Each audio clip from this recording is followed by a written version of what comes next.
नमस्कार साथियों, स्वागत है आप सभी का एग्रोजेट क्लासेस के इस डिजिटल प्लेटफॉर्म पर। आज हम बात करेंगे कृषि रसायन विज्ञान 12th के मॉडल पेपर की, जो आपके आने वाली बोर्ड परीक्षाओं में क्या होगा, बहुत ही ज़्यादा फायदेमंद होगा। हम जो मॉडल पेपर हल करने जा रहे हैं वो आपके सेम जो बोर्ड का ब्लूप्रिंट है उसके आधारित है। और आपका जो बोर्ड का पेपर आएगा वो सेम इन्हीं प्रश्नों के आधार पर आएगा। तो देखते हैं हम पहला प्रश्न क्या है। जो पहला प्रश्न है आपका दोस्तों, वो ऑब्जेक्टिव क्या है आपके क्वेश्चन है 18 जो आधे आधे नंबर के होंगे। पहला क्वेश्चन है, अपक्षय के द्वारा खनिजों के साथ जल अणुओं के रासायनिक संयोग को क्या कहते हैं। यानी आपके जो खनिजों के साथ जल के अणुओं का रासायनिक संयोग पूछा है वो क्या कहलाता है। तो सबसे पहला आपका इसमें ऑप्शन है जल विश्लेषण, दूसरा है ऑक्सीकरण, तीसरा है अपचयन और चौथा आपका ऑप्शन है इसमें जल योजन। तो खनिजों के साथ जल के अणुओं का जो रासायनिक संयोग होता है दोस्तों वो आपका कहलाएगा आपका जल योजन। क्या कहलाएगा? जल योजन। दूसरा क्वेश्चन है, अम्लीय आग्नेय चट्टानों का उदाहरण है। तो आपके चार ऑप्शन आपके सामने, इनमें से आपको बताना है कि अम्लीय आग्नेय चट्टानों का उदाहरण है वो कौन सा है। तो सबसे पहला है ग्रेनाइट, दूसरा है डायोराइट, तीसरा है बेसाल्ट और चौथा है लाइम स्पॉट। तो अगर अम्लीय चट्टानों की बात हो रही है तो इसमें आपका ऑप्शन हो जाएगा ए, ग्रेनाइट। अगले क्वेश्चन की ओर चलते हैं। अगला क्वेश्चन है आपका अगला क्वेश्चन है आपका, वे प्रक्रिया जिससे मृदा में उपस्थित अमोनियम नाइट्रोजन नाइट्रेट में परिवर्तित हो जाती है। तो इसका राइट आंसर हो जाएगा दोस्तों आपका नाइट्रीकरण। क्या हो जाएगा? नाइट्रीकरण। अगला क्वेश्चन की ओर बात करते हैं। मृत्तिका यानी कले के कणों का आकार होता है। जो मृत्तिका या जो कले मृदा होती है उसके कणों का आकार पूछा है। तो पहला ऑप्शन आपका 0.02 mm, दूसरा है 0.2 mm, तीसरा है 0.002 mm और चौथा ऑप्शन है आपका 0.0002 mm। तो इसका जो राइट आंसर हो जाएगा दोस्तों वो हो जाएगा पहला 0.02 mm से कम हो जाएगा। क्या हो जाएगा? से कम हो जाएगा। अगला आंसर है आपका, कार्बनिक क्लोराइड की धनायन विनिमय क्षमता पूछी है आपकी, जो सीएफसी पूछी गई है आपके कार्बनिक क्लोराइड की। पहला है 3 से 10 सेंटीमोल प्रति केजी, दूसरा है 10 से 30 सेंटीमोल प्रति केजी, तीसरा ऑप्शन है 150 से 300 और अगला है 70 से 80। तो इसका राइट आंसर हो जाएगा आपका 150 से 300 सेंटीमोल प्रति केजी कार्बनिक क्लोराइड की या हुमस की जो धनायन विनिमय क्षमता होती है। अगले क्वेश्चन की ओर चलते हैं। अगला क्वेश्चन है आपका, सारी मृदाओं में किस आयन की प्रधानता होती है। सारी मृदाओं में पूछा है H+, ये तो अम्लीय मृदाओं में हो जाएगा। कैल्शियम हो जाएगा अगला आपका। अगला है सोडियम और वापस ये हाइड्रोजन आया है तो ये ऑप्शन तो आपका गलत हो जाएगा। तो सारी मृदा है तो इसमें आपका कैल्शियम आयनों की क्या हो जाएगी? अधिकता हो जाएगी। वैसे सारी मृदाओं में आपका सोडियम भी होता है लेकिन ये मुख्य रूप से लवणीय मृदाओं के लिए क्या होता है? ज़्यादा होता है। तो आपका इसका राइट आंसर हो जाएगा Ca2+। अगला क्वेश्चन है आपका, बैक्टीरिया की वृद्धि के लिए उपयुक्त पीएच मान पूछा है कि मृदा में कौन से पीएच मान पर आपकी बैक्टीरिया वो सबसे ज्यादा वृद्धि करता है। पहला है 6 से 7 पीएच, दूसरा है 5.5 से 6.5, तीसरा है 3 से 9 और चौथा है 3 से 7.5। जो इसका राइट आंसर होगा दोस्तों बैक्टीरिया के लिए, जीवाणु के लिए जो सबसे उपयुक्त पीएच मान होगा वो 5.5 से 6.5 होगा। अगला क्वेश्चन है, राजस्थान में पाइराइट कहाँ पे पाया जाता है। तो पहला ऑप्शन है आपका बीकानेर, दूसरा है जोधपुर, तीसरा है जैसलमेर और चौथा ऑप्शन है आपका सिक्कर। तो पाइराइट का सूत्र क्या होता है दोस्तों? FeS2। ये क्वेश्चन भी आपका क्या है, इंपॉर्टेंट है कि पाइराइट का सूत्र पूछ लिया जाता है अधिकतर आपके एग्जाम में सीधा सीधा ही कि पाइराइट का सूत्र क्या है, या राजस्थान में जो पाइराइट है वो कहाँ पे पाया जाता है, या राजस्थान में पाइराइट की खनिजे जो खाने हैं वो कहाँ पे हैं। तो राजस्थान में पाइराइट पाया जाता है आपके दोस्तों सीकर जिले में। कौन से जिले में पाया जाता है? सीकर जिले में। अगला, निम्न में क्लोरोफिल के लिए उपयुक्त पोषक तत्व कौन सा है। कि जो पौधे होते हैं उनमें क्लोरोफिल वर्णक के लिए या क्लोरोफिल वर्णक बनने के लिए कौन से पोषक तत्वों की आवश्यकता होती है। तो पहला ऑप्शन है आपका नाइट्रोजन और फॉस्फोरस है। तो नाइट्रोजन तो है इसमें लेकिन फॉस्फोरस क्लोरोफिल के लिए उपयुक्त नहीं होता है। दूसरा नाइट्रोजन और कैल्शियम, नाइट्रोजन तो है लेकिन कैल्शियम नहीं होता। अगला है आपका नाइट्रोजन और बोरोन, तो बोरोन नहीं होता। तो इसमें क्या हो जाएगा? क्लोरोफिल के लिए नाइट्रोजन और बोरोन पोषक तत्व, नाइट्रोजन और मैग्नीशियम पोषक तत्व होते हैं वो आपके क्लोरोफिल के लिए क्या होते हैं? उपयुक्त होते हैं। अगला क्वेश्चन है आपका, निम्न में से पौधों में अत्यधिक गतिशील पोषक तत्व पूछा है। एक तो होता है मृदा में गतिशील पोषक तत्व, एक होता है पौधों में। तो यहाँ पे पौधों में अत्यधिक गतिशील पोषक तत्व के बारे में ये बात कर रहा है। तो पहला क्वेश्चन है आपका, ऑप्शन है आपका एनपीके, दूसरा है कैल्शियम मैग्नीशियम सल्फर, तीसरा है आपका बोरोन जिंक और फेरस, चौथा है फॉस्फोरस और पोटास। तो पौधों में अत्यधिक गतिशील की बात करें तो आपका हो जाएगा एनपीके, नाइट्रोजन फॉस्फोरस और पोटास। अगला क्वेश्चन है सिंगल सुपर फॉस्फेट में सल्फर की मात्रा पाई जाती है। यहाँ पे सिंगल सुपर फॉस्फेट यानी कि आपकी एसएसपी पूछा है। कौन सा क्या है? एसएसपी, सिंगल सुपर फॉस्फेट, वो भी सल्फर की मात्रा पूछा है। तो फॉस्फोरस की मात्रा तो इसमें 16% होती है, लेकिन अपने को सल्फर बताना है तो सल्फर होता है 12%। कितना हो जाएगा? 12% हो जाएगा। राइट आंसर हो जाएगा इसका डे। अगला अमोनियम सल्फेट मृदा पर कौन सा प्रभाव डालता है? तो जो अमोनियम सल्फेट होता है आपके, वो मृदा में हमेशा कौन सा प्रभाव डालता है दोस्तों? अम्लीय प्रभाव डालता है। कौन सा प्रभाव डालता है? अम्लीय प्रभाव डालता है। और ये धान की फसल का सबसे उपयुक्त उर्वरक होता है, क्योंकि धान के लिए जो पीएच मान होता है वो 4.4 होता है। कितना होता है? 4.4 पीएच मान पर धान की फसल है वो आपकी सर्वाधिक क्या करती है? वृद्धि करती है। तो इसका राइट आंसर हो जाएगा आपका अम्लीय मृदा। क्या हो जाएगा? अम्लीय मृदा। अगला आंसर है सर्वाधिक जहरीले कृषि रसायनों के डिब्बों पर चेतावनी अंकित होती है। यह आपके कृषि रसायन एग्रीकल्चर केमिस्ट्री का 9 नंबर जो चैप्टर है उसका क्वेश्चन पूछा गया है। बुक के पीछे से जो आपके ऑब्जेक्टिव क्वेश्चन है उसमें से सेम का सेम पर्सन आया है।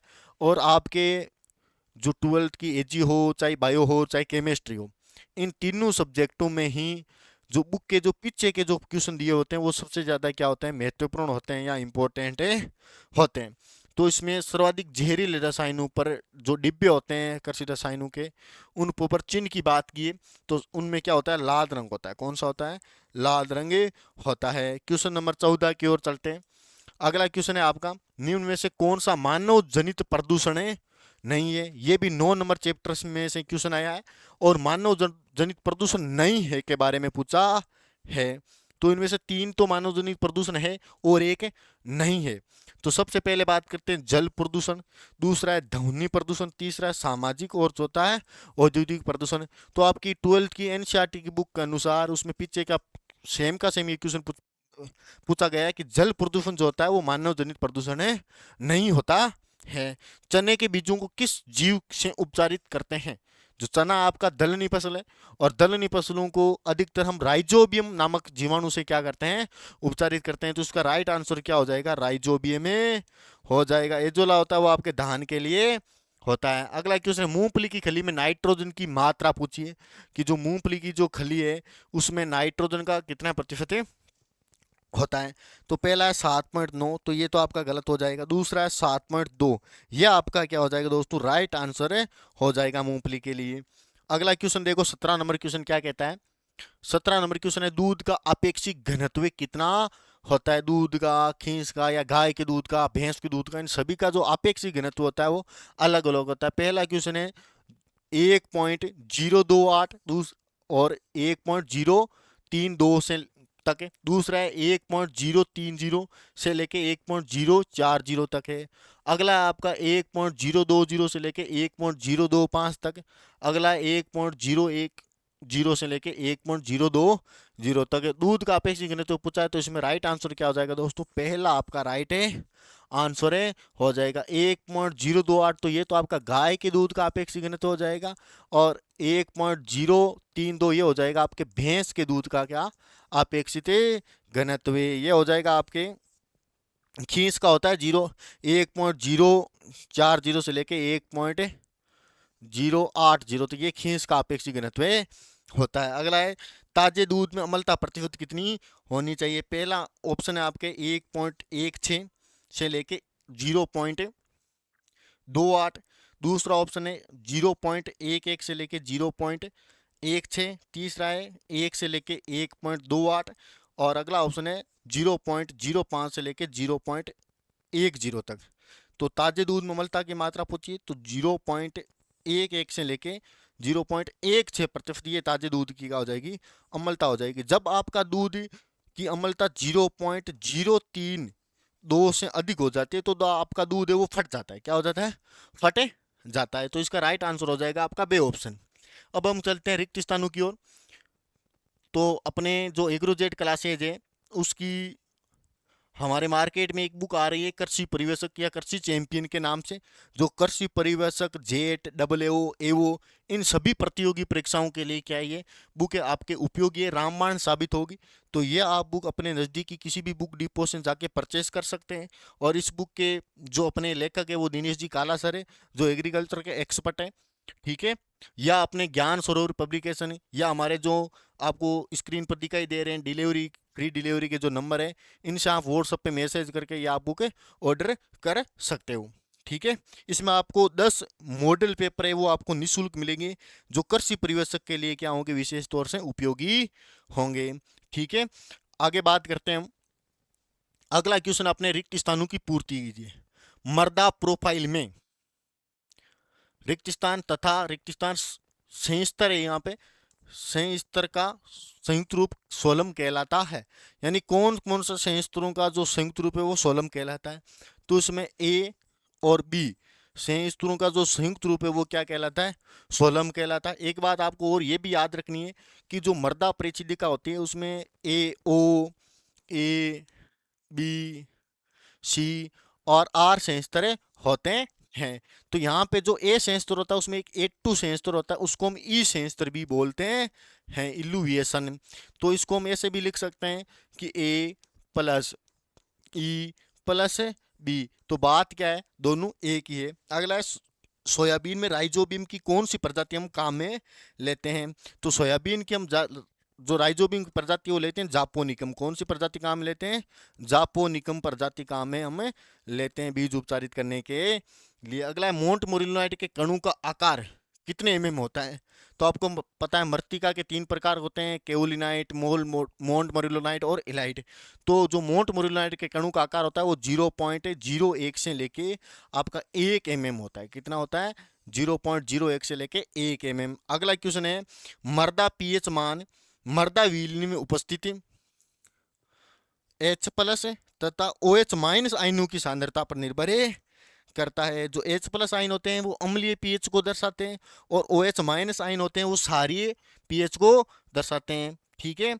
अगला क्वेश्चन है, जिप्सम का उपयोग, ये तो सभी को पता होगा कि जिप्सम का उपयोग हम क्षारीय मृदाओं को सुधारने के लिए काम में लेते हैं। और अम्लीय मृदाओं के लिए किसका काम लेते हैं? कौन सा मृदा सुधारक काम लेते हैं? चूना। अम्लीय मृदाओं के लिए चूना और क्षारीय मृदाओं के लिए हम जिप्सम का प्रयोग करते हैं। अगले क्वेश्चन की ओर चलते हैं। अगला देखो, हमारे जो एग्रोजेट क्लासेज संस्थान का जो पिछले 60 साल का क्रैश कोर्स का जो रिजल्ट है वो आपके सामने।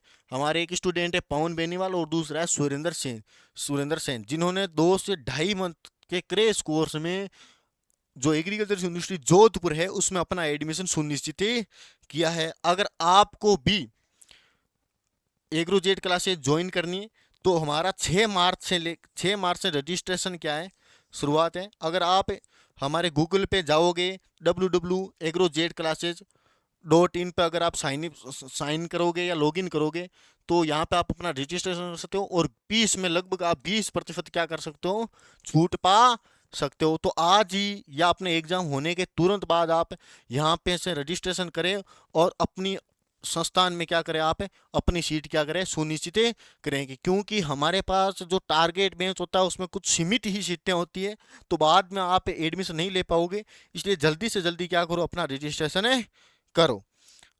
तो दोस्तों अगला क्वेश्चन है अपने, भारत में उर्वरक उत्पादन रिक्त स्थान में सिंगल सुपर फॉस्फेट के साथ शुरू हुआ था। यानी भारत में सबसे पहले जो उर्वरक का उत्पादन है वो कौन से उर्वरक के साथ शुरू हुआ था? तो आपको सभी को पता है सिंगल सुपर फॉस्फेट के साथ शुरू हुआ था। लेकिन ये कब शुरू हुआ था? 1906 में हुआ था। चाहे भारत की बात करो चाहे विश्व की बात करो, जो सबसे पहले जो उर्वरक बना था वो सिंगल सुपर फॉस्फेट SSP ही आपके बना था। अगला क्वेश्चन है, क्यूनल फोर्स की प्रतीक्षा अवधि कितने दिनों की होती है? क्यूनल फोर्स और मोनोक्रोटोफोर्स या कार्ब्यूफ्यूरॉन या आपके मेनकोजेम जो भी है, इन सभी कीटनाशक जो रसायन होते हैं तो इनकी प्रतीक्षा अवधि का क्वेश्चन आता है। ये आपके चैप्टर नंबर 9 के अंदर है। पीछे एक सारणी दी गई है जिसमें डिब्बों पर चेतावनी के रंग भी दिए हैं और इनकी प्रतीक्षा अवधि भी दी गई है। तो तो यहाँ से आपका आधे नंबर का ऑब्जेक्टिव में हो चाहे रिक्त स्थान में एक क्वेश्चन पक्का आता है। तो सबसे पहले बात करते हैं क्यूनाल फोर्स की। तो क्यूनाल फोर्स की जो प्रतीक्षा अवधि होती है दोस्तों वो 15 दिन होती है। कितनी होती है? 15 दिन होती है। और मोनोक्रोटो फोर्स की अगर मैं बताऊं तो आपके प्रतीक्षा अवधि होती है 10 दिन। कितने दिन होती है दोस्तों? 10 दिन होती है। तो हो सकता है मोनोक्रोटो फोर्स भी आपके एग्जाम में आ जाए, या क्यूनाल फोर्स आ जाए, या कार्बीफोरॉन आ जाए। तो इनमें से तीन में से एक क्वेश्चन आपके रिक्त स्थान में छपने की पूर्णतया संभावना है। अगला क्वेश्चन है भारतीय कृषि अनुसंधान संस्थान नई दिल्ली में वाम फंजाई के बारे में पूछा है, जो आपका फोस्फोरस का उत्पादन करता है, का एक उत्पाद तैयार किया था। उस उत्पाद का नाम पूछा गया आपको।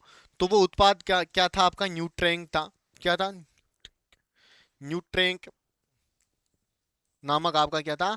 उत्पाद था। अगला है प्रोटीन वास्तव में अम्लों से निर्मित पॉलीपेप्टाइड होते हैं। इसमें रिक्त स्थान यहाँ पे ये पॉलीपेप्टाइड ही है आपके, यानी जो आपके प्रोटीन होते हैं वो आपके एमिनो अम्लों से निर्मित क्या होते हैं? पॉलीपेप्टाइड होते हैं। क्या होते हैं? पॉलीपेप्टाइड होते हैं। क्योंकि जो प्रोटीन का निर्माण होता है वो एमिनो अम्लों से होते हैं। हमारे शरीर में 20 प्रकार के एमिनो अम्ल होते हैं, जिनमें से 10 एमिनो अम्ल तो हमारी बॉडी के अंदर बनते हैं, और 10 एमिनो अम्लों को हमें बाहर की जो भोजन होता है उससे हमें ग्रहण करना होता है। जो आवश्यक एमिनो अम्ल है तो हमारी बॉडी के अंदर है वो तो आवश्यक एमिनो अम्ल हो गए। जो हमें बाहर से ग्रहण करने होते हैं वो हम क्या करते हैं? कोई ना कोई हमारा जो फूड होता है उनसे हम क्या करते हैं? ग्रहण करते हैं। और एमिनो अम्लों से ही आपका जो प्रोटीन का जो निर्माण होता है, अगर हम प्रोटीन को तोड़ें तो पुनः ये किस में बदल जाता है? एमिनो अम्लों में बदले जाता है। अगला क्वेश्चन है डीएनए मुख्यतः डीएनए आपका किस में पाया जाता है दोस्तों? डीएनए तो आपका केंद्रक में पाया जाता है। किस में पाया जाता है? केंद्रक में पाया जाता है। जबकि आरएनए आपका कोशिका द्रव्य में होता है। किस में होता है आरएनए? कोशिका द्रव्य। आरएनए कोशिका द्रव्य में होता है और डीएनए आपका केंद्रक में पाया जाता है। ये आपके दोनों जो क्वेश्चन है वो भी चैप्टर नंबर आपके 10 से, और ये आपका चैप्टर नंबर 11 से क्वेश्चन है। ठीक है, अगले क्वेश्चन की ओर चलते हैं। अब हमारे जो क्वेश्चन है वो अति लघुरात्मक प्रश्न है। ठीक है, जिन प्रश्नों के हमें क्या करना है? एक शब्द या एक मंत्र में क्या देने होते हैं दोस्तों? उत्तर देने होते हैं। और ये प्रश्न आपके 1 नंबर के क्वेश्चन है। आपके 1 नंबर में ऑब्जेक्टिव में आपको इन प्रश्नों का उत्तर देना है। पहला है विटामिन बी 1 का रासायनिक नाम लिखिए। तो आपका जो विटामिन बी 1 इसका आपको क्या दिखना है दोस्तों? रासायनिक नाम लिखना है। तो विटामिन बी 1 होता है, उसका रासायनिक नाम होता है आपको दोस्तों थाइमीन। क्या होता है? थाइमीन होता है। विटामिन बी 1 की कमी से बेरी बेरी रोग होता है, आप सभी को पता है। अगला सांद्रित कार्बनिक खाद किसे कहते हैं? सांद्रित कार्बनिक खाद के बारे में आपको बताना है। तो देखो, एक होती है आपकी स्थूल कार्बनिक खाद और दूसरी होती है आपके सांद्रित कार्बनिक खाद। जो स्थूल कार्बनिक खाद होती है उसमें कार्बनिक पदार्थों की तो मात्रा क्या होती है? ज्यादा होती है, और पोषक तत्वों की मात्रा कम होती है। लेकिन जो सांद्रित कार्बनिक खाद है उसमें कार्बनिक पदार्थों की मात्रा तो कम होती है और पोषक तत्वों की मात्रा क्या होती है? ज्यादा होती है। जैसे कि मान लो हड्डी की खाद हो गई, खलियां की खाद हो गई। ठीक है, ये सभी के सभी जो उदाहरण है आपको सांद्रित कार्बनिक खाद के उदाहरण है। तो ये आपका चैप्टर नंबर 11 में से क्वेश्चन पूछा गया है। तो ये आपको ध्यान से देखना है। सांद्रित खाद, कार्बनिक खाद, इनकी उदाहरण और इनकी डेफिनेशन है वो आपको याद करके जाना है एग्जाम में। अगला है चूना पत्र में कैल्शियम कार्बोनेट की कितनी प्रतिशत मात्रा होती है? तो ये क्वेश्चन दोस्तों ऐसा है कि चूना जो पत्र होता है उसमें कैल्शियम कार्बोनेट की मात्रा के बारे में नहीं पूछ के आपको यह पता करना है कि अगर मान लो हम किसी भी अम्लीय मृदा को सुधारते हैं तो 1 टन में कैल्शियम कार्बोनेट की मात्रा कितनी होती है? क्वेश्चन ऐसा होना चाहिए था। तो 1 टन में हम कैल्शियम कार्बोनेट की मात्रा होती है 1 टन। आपके अम्लीय मृदा को सुधारने के लिए हमें 0.58 टन 0.58 टन कैल्शियम कार्बोनेट की मात्रा काम में लेनी चाहिए। ये क्वेश्चन इस प्रकार है आपका। अगला पेप्सिन के उत्पाद का नाम लिखिए। यानी जो पेप्सिन एंजाइम होता है इनसे कौन से उत्पाद का निर्माण होता है? तो देखो, आपके जो पेप्सिन एंजाइम का उत्पाद होता है वो आपका होता है दोस्तों पॉलीपेप्टाइड। क्या होता है? पॉलीपेप्टाइड होता है। क्या होता है? पॉलीपेप्टाइड। ये आपका इसका उत्पाद बनेगा। ठीक है, ये 10वें चैप्टर की एक टेबल है आपके एग्रीकल्चर केमिस्ट्री का 10वां चैप्टर है बायोकेमिस्ट्री, उसमें एक टेबल दी हुई है, उसमें एंजाइम में जैसे मूंग की लार में कौन सा एंजाइम पाया जाता है, ये भी क्वेश्चन बार बार पूछा जाता है। तो टाइलिन एंजाइम होता है जो मूंग की लार में पाया जाता है, जो हमारे जो भोजन होता है उसको पाचन करने का उसका मुख्य कार्य होता है। इसी प्रकार पेप्सिन है। अगला ब्राउनीय गति किसे कहते हैं, ये आपके चैप्टर नंबर 3 से क्वेश्चन आया है, मृदा कोलाइड से। किससे आया है? मृदा कोलाइड, तीसरा चैप्टर है, उससे क्वेश्चन पूछा गया ब्राउनीय गति किसे कहते हैं। तो ब्राउनीय गति क्या होती है? कोई भी मान लो आपका वातावरण है, ठीक है, तो उसमें जो मृदा कोलाइड के जो कण होते हैं वो क्या होते हैं? टेढ़ी मेढ़ी गति करते हैं। क्या करते हैं दोस्तों? इस प्रकार जिग जेग उनमें गति होती है, तो उसे ही हम क्या कहते हैं? ब्राउनीय गति कहते हैं। ठीक है, अगला क्वेश्चन है आपका 6 नंबर क्वेश्चन, देखो क्या है? तिलुगुरात्मक धनायन विनिमय क्षमता किसे कहते हैं? कि धनायन विनिमय क्षमता किसे कहते हैं? मान लो कि उदाहरण के लिए मैं आपको बता दूं, ये कोई मृदा का कण है, तो मृदा के कण पर कौन सा चार्ज होता है? माइनस का चार्ज होता है। तो ये मृदा क्या करेगी? माइनस का चार्ज होने के कारण ये क्या करेंगे? प्लस या ऋण जो आपके धनात्मक आयन है उनको क्या करेगी? अपनी ओर आकर्षित करेगी। जैसे मान लो ये माइनस का चार्ज है, तो ये क्या करेंगे? कैल्शियम Ca2+ आयनों को क्या करेंगे? अपनी ओर आकर्षित करेगी। तो कोई भी मृदा होती है उसकी जो आपके धनात्मक आयनों को अपनी ओर आकर्षित करने की या ग्रहण करने की जो कुल क्षमता होती है उसे हम क्या कहते हैं? धनायन विनिमय क्षमता कहते हैं। और ये धनायन विनिमय क्षमता आपकी ह्यूमस की मैंने बताया भी था आपको कि 150 से लेके 300 क्या होती है? 300 सेंटीमोल प्रति क्या होती है? केजी। ठीक है, धनायन विनिमय क्षमता को हम सेंटीमोल प्रति केजी से क्या करते हैं दोस्तों? दर्शाते हैं, ये इसकी इकाई होती है। अगला क्वेश्चन है पीएच स्केल किसे कहते हैं? पता है आपको पीएच से हम क्या करते हैं? मृदा की या जल की या किसी भी विलयन की अम्लता या क्षारीयता का क्या करते हैं? पता करते हैं। तो आपको पीएच स्केल की परिभाषा बतानी है, सीधी सी क्या होती है। अगला डीएपी का रासायनिक सूत्र कीजिए, डाई अमोनियम फॉस्फेट का रासायनिक सूत्र लिखना है। तो इसका रासायनिक सूत्र क्या हो जाएगा? NH4, कोष्टक के बाद में आ जाएगा 2, और इसके बाद में क्या आ जाएगा? HPO4। ये इसका क्या हो जाएगा? आपका रासायनिक सूत्र हो जाएगा डीएपी का। इसमें आपके 46% तो क्या होगा? डीएपी में फॉस्फोरस होगा, और 18% क्या होगा? इसमें नाइट्रोजन होगा। ठीक है, भारत में सर्वाधिक जो फॉस्फोरस युक्त जो उर्वरक होते हैं उसमें सबसे ज्यादा डीएपी का ही उपयोग किया जाता है। अगला है फॉस्फोरस युक्त उर्वरकों में पाए जाने वाले रेडियो एक्टिव पदार्थों के नाम लिखने हैं आपको। तो इसमें आपका क्या हो जाएगा दोस्तों? रेडियो एक्टिव पदार्थ पूछा है, क्यों कौन से उर्वरक में? फॉस्फोरस युक्त उर्वरकों में पाए जाने वाले। तो इसमें एक अब थुरेनियम हो जाएगा आपका। ठीक है, तो ये आपके रेडियो एक्टिव पदार्थ होते हैं। सबसे कम, मैंने पीछे के क्वेश्चन में सबसे ज्यादा जो जहरीला रसायन है उस पे हमने जो चेतावनी की बात की थी तो वो तो थी लाल, और यहाँ पे सबसे कम पूछा है। तो सबसे कम जो डिब्बे होते हैं उन पे आपके सुनहरे या सुनहरा हरा रंग का क्या होता है? आपका चेतावनी जो अंकित होती है। ये 4 प्रकार तो होते हैं, अत्यधिक, अधिक, मध्यम और सबसे कम जहरीले कृषि रसायनों पर चेतावनी है वो अंकित होती है। तो ये आपके 4 प्रकार के हैं रसायन। ठीक है, तो उनका आपको सभी की चेतावनी है वो याद होनी ही चाहिए। यहाँ से क्वेश्चन आने की पूर्णतया संभावना है। अगला क्वेश्चन है आपका खंड बे की बात करें तो खंड बे यानी लघु उत्तरीय प्रश्न है आपके। ये क्वेश्चन आपके 1.5 नंबर में आएगा। तो इसमें पहला प्रश्न है दुग्ध धातु क्या है? यानी दुग्ध धातु है वो जिसका निर्माण कैसे होते हैं। तो आपको पता है, अपने चैप्टर नंबर 12 में पढ़ा है कि बर्तनों की सफाई जब हम करते हैं उसमें हम कुछ पदार्थ काम में लेते हैं। तो जब बर्तनों की सफाई करते हैं तो उस समय हमारे बर्तनों में दुग्ध धातु का जो निर्माण होता है उसके बारे में पूछा है। तो आपको बताना है क्या है। अगला है मृदा जीवाणु के कार्य, यानी मृदा में पाए जाने वाले जीवाणु के क्या कार्य है। जैसे आपको मैं एक उदाहरण दे देता हूँ, राइजोबियम होता है, मृदा में पाया जाता है, क्या करता है? नाइट्रोजन का स्थिरीकरण करता है। इस प्रकार आपको जीवाणुओं के क्या लिखने हैं? यहाँ पे कार्य लिखने हैं, 4-5 कोई भी आप कार्य लिखे सकते हो। पेडोटर्बेशन को समझाइए, ये वेरी इंपॉर्टेंट क्वेश्चन है आपका। पेडोटर्बेशन को समझाइए। एक पेडोटर्बेशन है, ये तो पहले चैप्टर से। एक रिग्रेडेशन भी है आपके, जिसमें आपके छठे चैप्टर का वो क्वेश्चन है जिसमें क्या होता है, एक जो लवणीय मृदा होते हैं उसका एक बार तो निम्नीकरण हो जाता है, लेकिन उसके बाद दोबारा उनका पुनः वो मृदा की सतह पर एकत्रित हो जाती है, उसे हम क्या कहते हैं, रिग्रेडेशन कहते हैं। तो इसी तरह का ये क्वेश्चन आपका पेडोटर्बेशन जो पहले चैप्टर से पूछा गया है।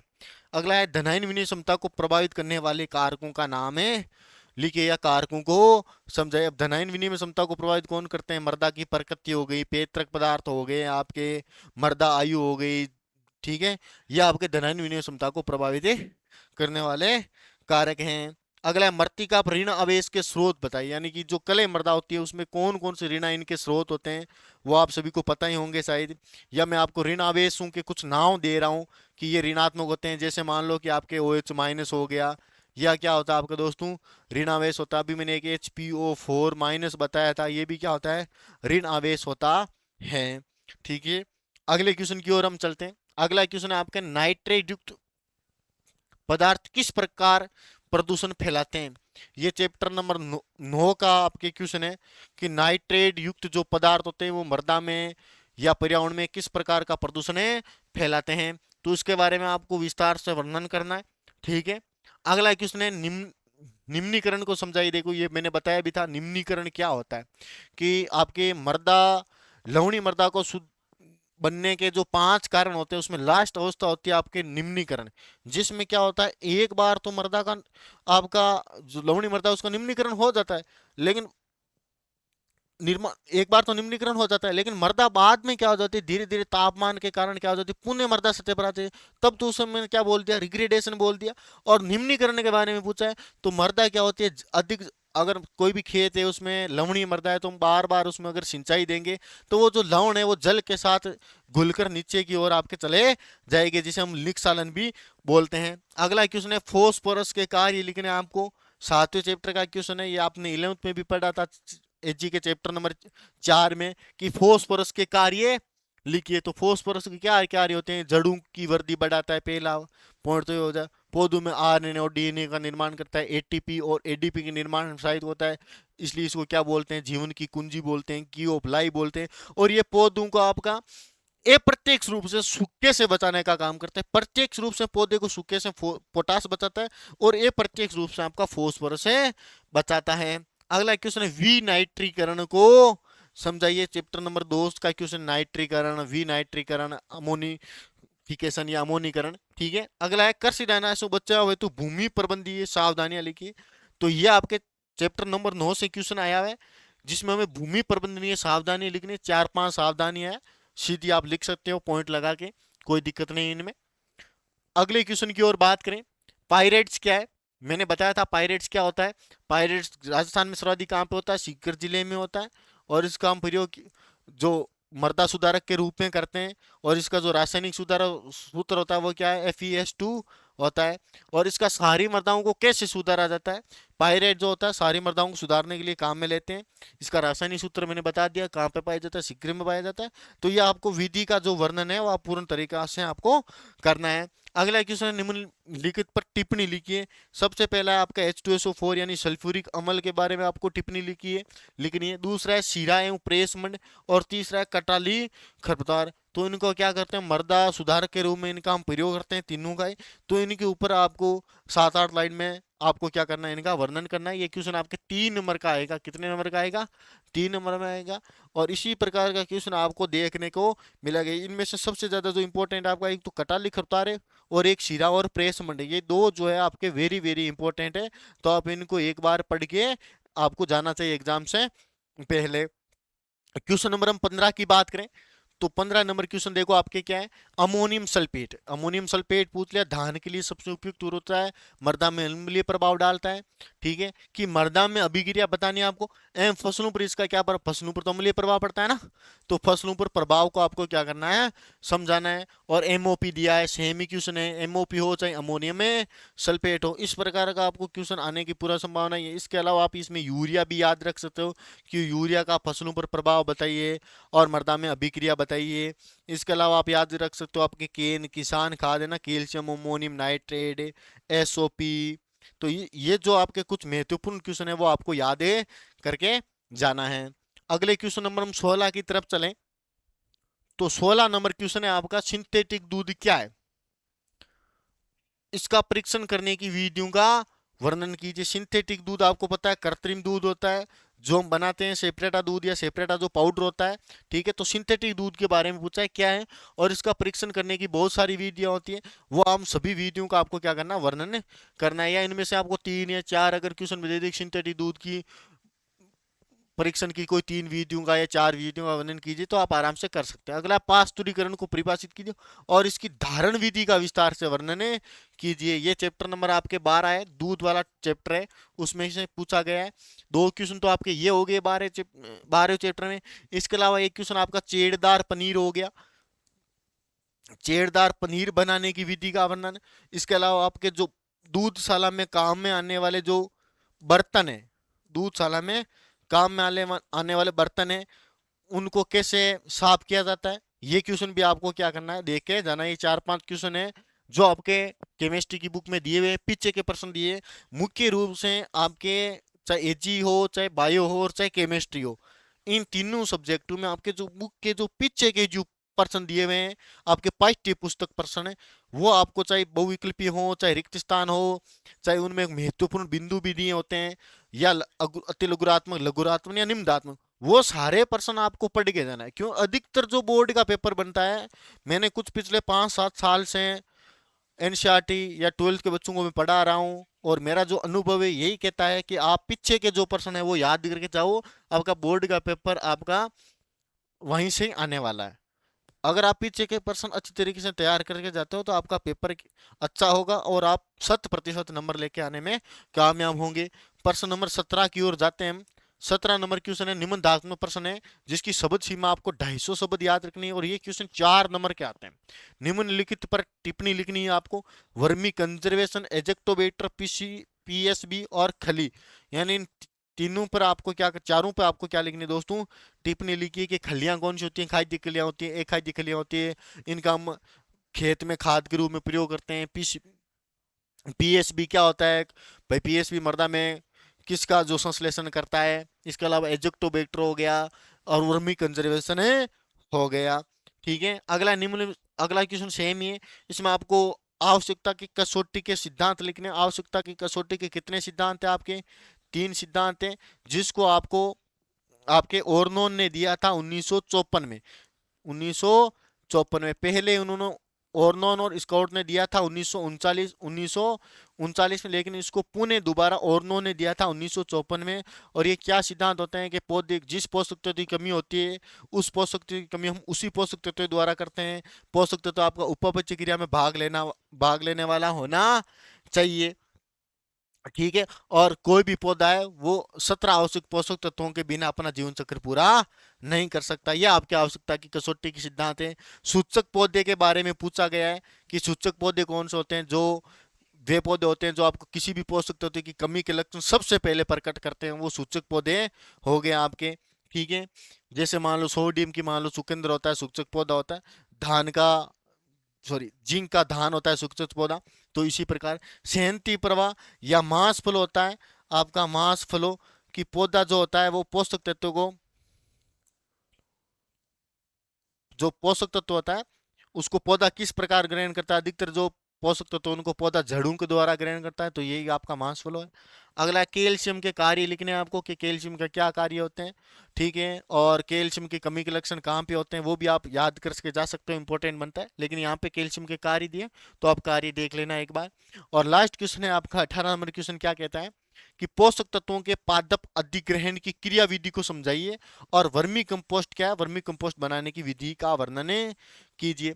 तो देखो, ये क्वेश्चन तो आपके सामने है, 2 क्वेश्चन तो जो हमने आपको मॉडल पेपर में दी है, ठीक है। इसके अलावा आपको क्या करना है यहाँ पे कि जो आपका चैप्टर नंबर 11 है उसमें गोबर की खाद बनाने की और आपके कंपोस्ट बनाने की विधियां दी हुई है। तो गोबर की खाद बनाने की और कंपोस्ट बनाने की विधियां और वर्मी कंपोस्ट, इन तीनों की जो विधियां हैं उनमें से एक क्वेश्चन आपका एजी में आएगा और एक ही क्वेश्चन आपके केमिस्ट्री में आएगा, दोनों में सेम क्वेश्चन आएगा। तो आप देख लो, जैसे इंदौर विधि, बेंगलोर विधि, ट्रेंच विधि या संशोधित गड्ढा विधि, ठीक है, और वर्मी कंपोस्ट बनाने की विधियां, या नाडे विधि भी है। तो ये सारी विधियां आपको याद करनी है, कंपोस्ट की, वर्मी कंपोस्ट की, और आपके गोबर की खाद की। और पादप पोषक तत्व अधिग्रहण की क्रियाविधि, इसके अलावा नाइट्रोजन के कार्य हो गए, फॉस्फोरस के कार्य हो गए, पोटास के कार्य, एनपीके के कार्य, उसके अलावा कैल्शियम है, मैग्नीशियम, सल्फर है, प्राथमिक और द्वितीयक, ये पोषक तत्वों के सभी के कार्य और इनकी कमी के लक्षण। प्लस आपको क्या करना है, इस प्रश्न में जो 11 चैप्टर में ये जो विधि है वो आपको याद करके जानी है। आपका पेपर यहीं से आने वाला है, बुक के पीछे वाले प्रश्न है वो आप याद कीजिए। आपके जो सेम टू सेम जो आपके प्रश्न है वो पीछे वाले आने वाले हैं बोर्ड एग्जाम में। ठीक है, धन्यवाद।